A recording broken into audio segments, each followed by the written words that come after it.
La suite de votre émission, le débrief avec cette fois-ci l'Europa League, l'autre compétition phare en Europe.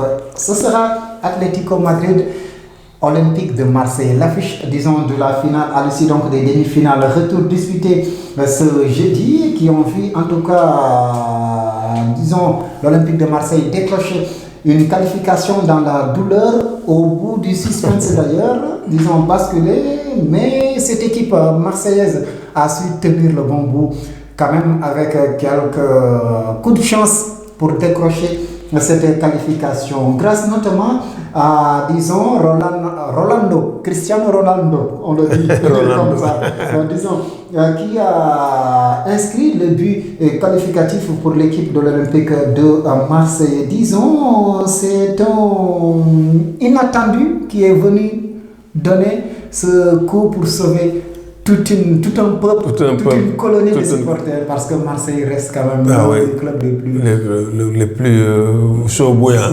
Ça c'est clair. Donc effectivement, Rolando est venu, ça on peut l'appeler du bon coaching de Rudy Garcia, parce que Rolando, il faut le rappeler, c'est un défenseur central.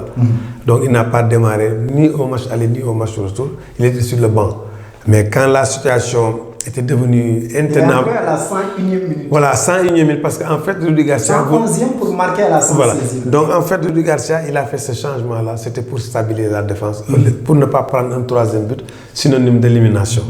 Donc, c'était beaucoup plus pour stabiliser cette défense et aller au tir au but que de marquer, parce que c'est un défenseur. Donc, sa vocation première n'était pas d'aller marquer les buts. Mais sur un coup de dé, il y a eu voilà, c'est ce qu'on parle. Un coup de dé, il y a eu un corner. C'est l'homme improbable. Improbable. Donc un corner qui n'en était pas un, parce qu'en fait c'était les Marseillais qui avaient touché le dernier le ballon. Donc ça c'est un fait de jeu encore. Il y a eu corner. Et quand il y a corner, tous les grands, notamment les défenseurs centraux, vont pour aller jouer de la tête. Lui, il a marqué du pied, donc pour donner la qualification donc à l'Olympique de Marseille, qui a beaucoup souffert de ce match, qui a démontré quand même des qualités mentales aussi indéniables.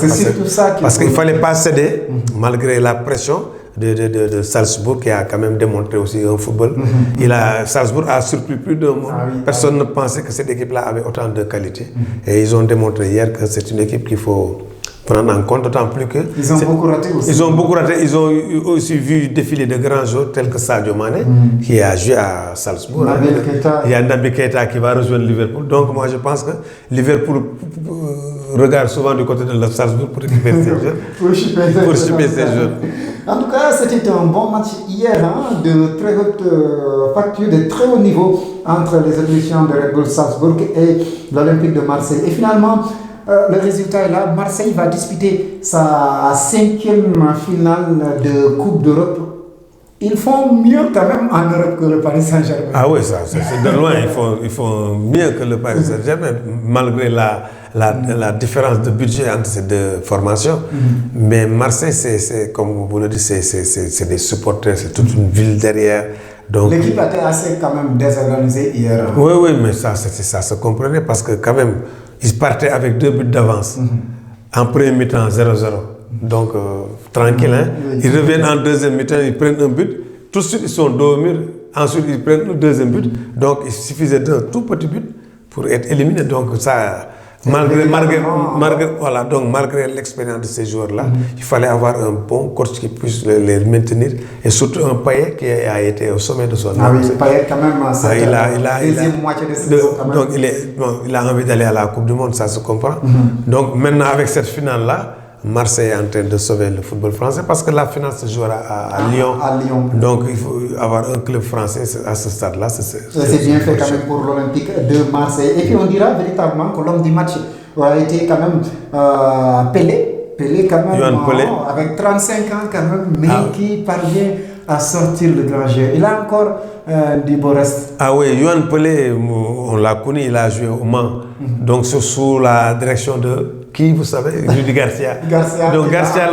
Donc il retourne à l'Olympique de Marseille, mais comme tout juste réserviste, parce que Mandanda, c'était le titulaire attitré. Donc avec cette blessure-là, lui, il est venu suppléer. Mais Yohan Pelé, c'est un très grand gardien de but qui ferait presque 2 mètres. Donc il a une très grande envergure quand il se déploie. Donc il a du mal souvent à rentrer dans le match, mais une fois qu'il est dans son match, C'est un gardien de but qui a une main ferme, qui s'est sorti des balles, des situations dans. Donc il a été le meilleur parce que Marseille a subi toute la rencontre. Et donc quand une équipe subit, le gardien doit s'illustrer. Donc il a démontré quand même, malgré ses 35 ans, qu'il peut être une bonne doublure dans un club.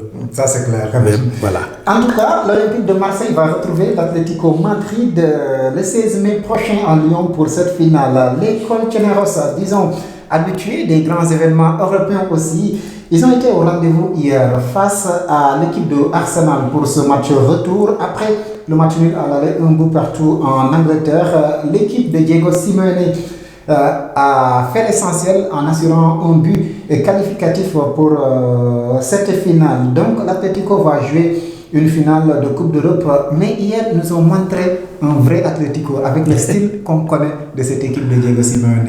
Ah oui, l'Atlético de Madrid, tout le monde sait, c'est une équipe qui défend à 11, qui attaque à 11, tout le monde est fou, tout le monde est au moulin. C'est à l'image de son entraîneur, parce que lui, il était comme ça quand il était militaire, aussi bien avec l'Inter de Milan qu'avec la sélection argentine. Donc c'est un joueur qui se donne à fond, et même sa façon de coacher, il le démontre parce qu'il est là avec ses joueurs, il les harangue, il est là avec le public. Donc il transmet tout son enthousiasme à son club, à l'instar de Jürgen Klopp. Donc ils ont assuré le minimum syndical comme d'habitude, mais c'est une équipe qui est très solide, qui prend très peu de buts et qui peut marquer des buts à tout moment avec un Diego Costa qui est revenu au Bercail. Avec Griezmann. Souvent, Torres est là. Voilà, Diego. Avec un bon Griezmann, ça non, Griezmann, donc ça peut faire très mal. Je pense que l'Atlético est un cran. Voilà, l'Atlético est un cran supérieur à Marseille. Sur le papier. Sur le papier, même sur le plan même des fois du jeu, parce que Marseille, quand même, quand vous voyez Marseille, même en France, souvent peine, même s'ils sont en train de faire une bonne saison, mais ils ont des joueurs qui sont capables de se transcender. Mais compte tenu du fait que le match se joue en France aussi, ça peut être un atout supplémentaire pour cette équipe phocéenne. C'est l'Olympique de Marseille. En tout cas, l'Atlético Madrid empêche Arsène Wenger quand même de sortir par la grande porte et puis de lancer ses derniers feux d'artifice. Oui, dommage pour un entraîneur de cette dimension qui n'a rien gagné et qui risque de partir sans rien gagner aussi depuis quelque temps. Mais bon. Même s'il a beaucoup fait. Il a beaucoup fait. Surtout, lui, il a montré quand même des talents de manager. Beaucoup plus de talents parce que lui, il a su assainir les finances du club. Il a su faire grandir ce club-là en sortant de leur start mythique d'Highbury pour aller à l'Emirates. Il a beaucoup fait en 20 ans, donc en 20-22 ans. Donc je pense que chapeau à lui. Mais toutes les grandes histoires ont une fin. Donc il fallait partir. Malheureusement, il part sur une note assez salée. Assez salée quand même avec cette élimination en demi-finale. Mais la soirée d'hier à Madrid a été surtout marquée par cette sortie sur blessure de Laurent Koscielny.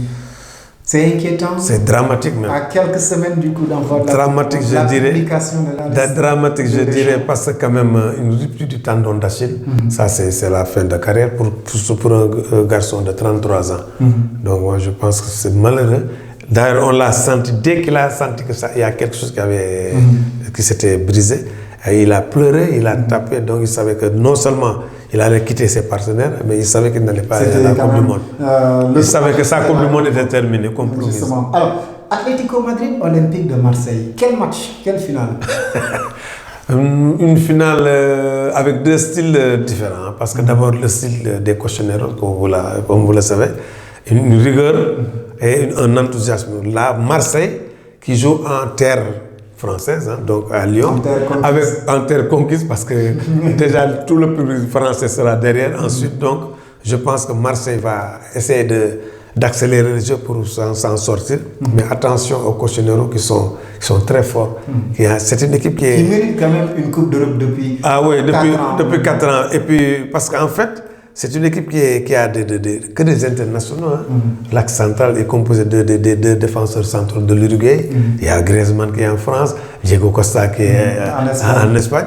Attention, alors que Marseille, si on prend les joueurs individuels, ils ne sont même pas sûrs d'aller au mondial. Même le capitaine n'est pas sûr, donc je pense que l'Atlético est un cran supérieur quand même. Un balotage favorable. Voilà. Donc le coup d'envoi de ce match, cette finale prévue à Lyon le 16 mai prochain, il y aura en finale de ces deux compétitions deux Espagnols, précisément deux Madrilènes. Cela prouve encore la suprématie du football espagnol. Oui, je l'avais dit tout à l'heure, le meilleur champion actuellement c'est l'Espagne, en 1 et en numéro 2 l'Angleterre. Après vient maintenant l'Allemagne. Puis peut-être la France. La France en 4e division. Et puis l'Italie par la suite. L'Italie et peut-être après la Turquie. La Turquie en 5e position. Merci, c'est tout ce qu'on pouvait dire pour l'Europa League, la dernière partie de votre émission de débrief du football local.